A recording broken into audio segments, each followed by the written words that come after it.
and welcome to our interview with the speaker series for the United Astrology Conference 2026. I'm Melissa, and today we are joined by astrologer Cindy McKean. Cindy, can you please introduce yourself? Hi, I'm Cindy McKean. I'm an astrologer. I've been a full-time astrologer for over 10 years now, and I really love focusing on astromapping. I like to see it as a foundation of astrology rather than a branch of astrology, simply because, in my opinion, we're looking at the sky and we're bringing it down to the world around us and to the ground below our feet. That's as foundational as we could get. I love that. I love that. So, can you talk a little bit more about how you got into astromapping? Or I guess even what do you incorporate? Because I know there's like a lot of different, there's local space, there's astrocartography. What are you looking at when you talk about astromapping? Well, I do a lot of the astrocartography, of course. That's the most popular astromapping out there. And I do the local space. I also do a little bit of geodetic. I teach astromapping at Kepler College. I helped to co-create the astromapping certificate with Tamara McGillivray in Kepler College. And that was a little over a year ago. And it keeps on expanding. We're Nice. really proud of what we have. And we have great students. They keep on learning. And we're going to soon start to expand it even more to create an astronomy tract, the astronomy of astromapping, specific to astromapping. And there will be classes on the astronomy of astrocartography and other classes on the astronomy of local space, and just bringing it all together. And the ultimate goal is hopefully we could create a 3D astrology diploma where we learn all the foundationals, we learn the astromapping and the housing system and the astronomy of it, and we bring it all together into one solid foundation. Nice, nice. How long then have you been working with astromapping in the grand scheme of your astrological path journey? It was a really long time. I moved overseas when I was 18 years old. I'm wildly adventurous, so I love to travel. And I was always into the esoteric and astrology. Thank goodness I come from a family that was into it themselves. So this was like it wasn't even second nature. It was just part of life.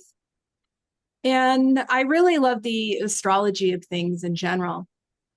When I moved overseas, I felt that there has to be something with the astrology when you're traveling. It just doesn't make sense that it would be that one radial chart that explains everything there is to know about your life. And then the internet came about. And that was like 1996. And I was just typing in astrology and astro.com came up, and I was fiddling around because I used to draw charts by hand at that time. And it was like great to see that, online I could get this resource. Now I did have solar fire back then on a floppy disk of all Okay. things. It was wonderful to have, but it was like so much more nice to see that again, you could get online and all the features they had. And I stumbled upon their astrocartography section. Hmm. It's like, wow, this really makes a lot of sense. So I just started studying it and mostly the astrology of everything, because it's good to have a good base of knowledge before you get into astromapping. And because I was overseas, I was able to actually practice and discuss with other people. By that time, when I discovered the astrocartography, I was living in Cairo, Egypt, and where there are loads and loads of books from everywhere that you could find. If you remember, like the Alexandria Library, Egypt still has that heritage with them where books and knowledge and writing hieroglyphics, I mean, after all, right, uh, was a good medium for passing down knowledge. So you'd find books there that you normally couldn't find in American bookstores or British bookstores. You just got them from all around the world, and even the local Egyptian or Babylonian stuff that they got from the region. And I was able, I attended medical school over there. So I was able to start looking at patients and saying, hey, you got a surgery coming up and there are charts. Do you mind if I look at the prospects of what you could expect about your surgery with the charts? And of course, it was more than welcome because astrology is very much ingrained into the Egyptian heritage and their culture. Mm. And it kind of helped there that I'm a foreigner because they were seeing it as like, this is yet an additional third person perspective. It was always welcomed. And the other Nice. doctors around me had no issue with it. They were like, yeah, sure, of course you should use that. I mean, medicine should be more holistic and not just allopathic. I love that. I love that it was like, all of those years ago already so respected out there. Do you incorporate, do you just, I guess, still engage with medical astrology? It's a question I get a lot. And I really tried, but I think a lot of it has to be rewritten and reconstructed. Mm. Because when we're even looking at some of the anatomical parts, it just feels like it doesn't totally match. Okay. Closest I've gotten was taking the zodiac chart and looking at the model that they call the homunculus, which is, the guy that's kind of bent in a backwards circle where it's talking about different, nerve connections to different parts of the body. And it kind of somewhat fits, but it totally has to be rewritten. My heart Mm. was calling to that. My heart was calling to astromapping. That's fair. That's fair. And it seems like, I mean, that's very near the beginning then of if you were 18, 19 at the time of what would have been, I assume, like your career in this, not just an interest at that point. So that's awesome that this has been like a lifelong endeavor for you. Yes. Um, you say that you come from a family where like esoteric stuff is pretty accepted, which is awesome. Not everybody gets that experience. Was there kind of like a moment where you're like, oh, astrology is the thing for me? I think so because when I was really little, the big thing, my mom every week used to have these things that they would call salons or parlors, where all of her girlfriends used to come over every weekend and they'd have a holler and a hoot looking at their Turkish coffee cups or the cards or reading each other's palms. And every now and then, one of the husbands or the brothers used to come with a serious question. And they tip off the ladies, or one of the ladies would tip off the other ladies and say, hey, my husband or my brother is going to come with a question. And they'd all put their heads together and really look for insight. And that left quite an impression on me. And palmistry being the main interest of my mother, especially, she bought me a few books on it. And you learn about things like the mound of Mars, the girdle of Venus, the lines of Mercury, even the fingers have correspondence. So that naturally was a bridge to astrology. And it's really funny because I'm a Taurus. Okay. And when I was 10 years old, you've heard of Kmart. Yeah. I went to Kmart. I used to ride my bike there and do things little kids do. And I went there just to buy some candy, honestly. But when I was at the checkout line, I don't know if you remember this, there was these little scrolls of different astrology signs. And I remember being in line and thinking, do I really want to spend 15% of my weekly allowance on a scroll? And I was next in line and I was like, okay, I'll do it. So I shelled out the 75 cents. And when I got home, I opened up the scroll and I read it. And to be honest, the monthly forecast, like the day-to-day forecast for that month, really weren't worth much. But when it described the character of Taurus, I was like, wow, this really is pretty accurate. So I went back to doing what little kids do at 10. And when I was 13, my mom for Christmas bought me more palmistry books. And I got into that, but I was still a teenager. And when I was 18 and I moved overseas to Egypt, my brother came and visited me. And he brought me a book on Linda Goodman's sun signs Nice. and the floppy disk of solar fire. And that's where I was able to see everything. And I was like, man, I really want to get into this. So I think that was really the time that it struck me. And I I made so many hand copies of those circular charts with my compass and then just like drawing in the dashes. And for the record, I really enjoyed Equal House because it was just so easy to draw. Mm-hmm. That's fair. So now, a couple of decades later, what does your practice look like? Like in your day-to-day or in consultation with clients, what does it look like for you? Uh, well, I would like to talk about the evolution of it because in Okay, only yeah. 10 years, there's so much that has changed. And Hmm. in my opinion, 10 years is it's a significant amount of time, but it's also an amount of time that goes by pretty quickly. And to see the dramatic changes in the marketplace the way we do. So the way I started off, it was I moved to my Pluto IC line. That's where my whole life changed. If you know about Pluto, it's all about transformation and death and rebirth and all sorts of themes like that. And I was a physician and a clinical research director at Weill Cornell Medical College. I had already published worldwide and I set new standards even for biobanking and standard operating procedures that were implemented worldwide, being published in New England Journal of Medicine and Bloomberg and Nature. I mean, I had quite a career going. And Nice, nice. imagine that would have, you go to you move to a place and you can't even imagine the amount of changes a planet so far away would bring into your life. It also happened to be my husband's Pluto ascendant line. Okay. He was a New York lawyer, and the reason we moved there was so he was changing careers to become a physician himself.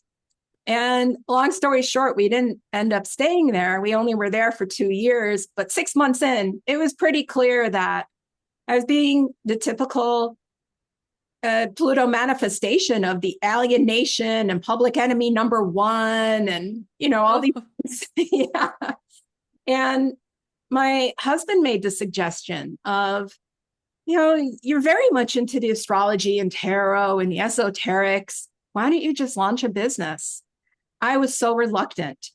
And long story short, he said, look, I could help you with the paperwork and getting your license. If you could do the marketing and the website and then just read for the clients, why don't you just try it out for a year? What's the worst that's going to happen? You're going to fail, but you tried.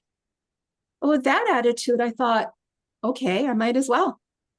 So I put a shingle up. It was an electronic shingle because the Pluto IC line, of course, was even when I was taking my flyers to like different esoteric shops, I was always seen as an outsider and different, and they just wouldn't post my flyers. So I got myself on Google My Business, and I really didn't expect much for maybe the first month or 3 months. But you know what? Within that first week, I got 3 clients. nice, Between nice. those 3 clients, they recommended 15 other people, and it just started to snowball from there. So I started seeing people in person, and well, most people were interested in tarot in the spot I was in. But then I would start to do their astrology, and they're like, "You can actually see that from this chart." And I'm like, "Yeah, that's it explains your sun sign, your ascendant, the combination between the planets. You're essentially stamped with the energies of your time and place, and this is how it manifests with you." And I started getting super loyal clients. I Mm-hmm. think it helps that I'm a Taurus, and when you're a Taurus, you get this fixity too, and people, they sense that. So, Mm-hmm. um, well, after a Plutonian experience happened, which was just randomly out of nowhere, this bullet came through our roof, went to our couch, through our floor, hit the basement. And my husband was just sitting on that couch an hour earlier. And we were like, if there is any other sign from the heavens or the power that be, Yeah, we have to not ignore this. yeah. And typical of talk about the astrological story behind it. A lot of people forget that Mercury, yes, he's the god of communication and messages and commerce, but he was also the god that he was the war negotiator. He was able to travel from the underworld to the surface and back. And I we left our Pluto lines, and we ended up moving to my Mercury MC in Zenith. So it was so poetic and so astrologically aligned. And I remember I had to keep my business going. Mm-hmm. I remember thinking to myself, everybody's used to seeing me in person. This is the 20 teens where you don't go to astrologers online so much. There are big places like, California Psychics or Ornum or whatever, but you know, the reputation of psychics and the reputation of going online to doing it. I mean, I think the industry was still suffering from, the effects of Madame Cleo and all of that scandal that came with it. Yeah. And I just posted up on my website, like, I can't do this in person anymore. I did not share why, but then people just started saying, okay, how about you could do this on the phone? How appropriate is that for Mercury Mm-hmm. MC that I was able to communicate with my clients and conduct business by phone from, I was even outside of the United States at the time. I was living in the Caribbean. Oh, And, nice. to continue growing my business like that. Mm-hmm. And what's really funny is if we fast forward to the pandemic, we all know about the lockdowns, and a lot of the astrologers and the psychics out there just were so used to dealing with people in person. I was already like, I wasn't ready to hit the ground running. I was already on the ground running. Yeah. So that really helped to totally expand my business in a much larger way. And only recently, like it was, about the Great American Eclipse that happened in April 2024. Mm-hmm. I traveled to Buffalo, New York, Niagara Falls, where I was born and raised, because I have my Uranus IC line there, which is so aligned with astrology from home. And I wanted to go to the eclipse path to charge the Uranus IC. And I wasn't as familiar with it, but I was also experimenting too. And wouldn't you know it, at the moment of maximum eclipse in Buffalo, New York, the highest planets in the sky were Uranus on the MC and Jupiter on the MC. Interestingly enough, Kepler College reached out to me from nowhere and said, would you like to teach astromapping at Kepler College? And here I get, it's, Uranus in astrology, Jupiter college, right? I mean, it was so aligned and appropriate. Mm-hmm. I remember meeting a young lady there. She was only 14 years old. And her mother was saying it was her birthday. Both the mother and the daughter shared a birthday. And I said, oh, so you're an Aries. And I remember the girl just lit up and said, what? Are you an astrologist? And I said, well, yes, I am. She's, that's so cool. 10 years ago, the teenagers used to say, oh, that's from the devil. You can't do that. It's quite a change in just 10 years, both Mm-hmm. with the medium of how to do it online, but also the attitude of people around and their openness to spirituality nowadays. Yeah, absolutely, absolutely. Okay, so do you have any experience with UAC in the past? No, I heard a lot about it. I don't have any experience with UAC. That's fair, that's fair. What are you anticipating then for this next year's conference in Chicago and your first time? Well, I remember the last time it was in 2018, and it was in Chicago, and there was a lot of buzz about UAC happening. And that I heard about, that's where all the astrology conferences, they kind of drop their differences in philosophy for the whole week. They get together, they have a wonderful love fest, they exchange information and knowledge, and then the week is over really quickly. And I also heard the buzz about it being in Chicago, of all things. Hmm. Everybody's like, man, what a cool city. You got the Sears Tower, you got the history of Al Capone, you, you got the river that, I mean, there's so much interesting history. It's a very unique city. And I was so happy to hear when they were having it in Chicago. In 2018, I didn't live in Chicago. I, Mm. I was living in Knoxville, Tennessee under my Chiron MC line. And here we live under my husband's Venus MC line. That's partially Okay. the reason we came here. Because it seems like you're very, very concerned or very like particular about those movements. Nice. Venus must be nice.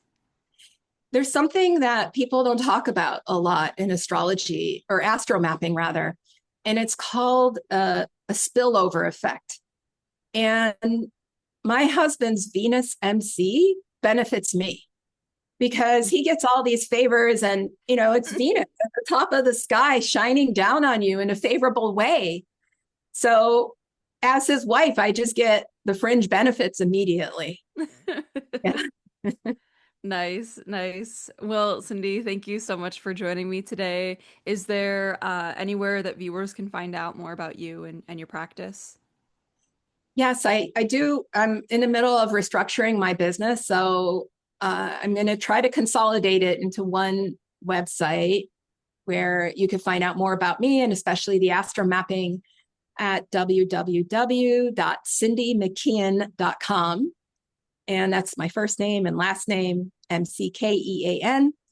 And my primary business that I opened on my Pluto IC line is www.kansascityastrology.com.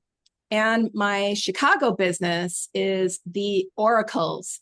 So that is TheAuracles, because I was also doing aura photos, mixing that Oh, with the nice. astrology and everything else I do.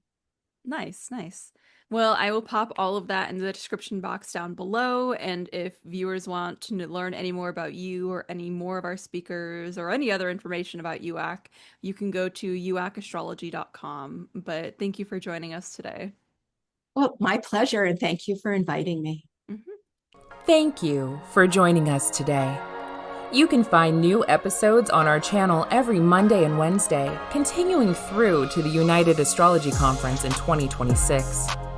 We also invite you to attend UAC 2026, taking place in Chicago, Illinois from September 3rd to the 9th. As the largest astrological conference in the world, UAC offers an unparalleled opportunity to deepen your astrological studies and connect with a global community. With over 270 lectures, more than 180 esteemed speakers, and 1,500 attendees, this gathering is a cornerstone event for both seasoned professionals and dedicated students of astrology. For details on registration, scholarships, volunteer opportunities, or advertising, please visit uacastrology.com or refer to the links in the description box below.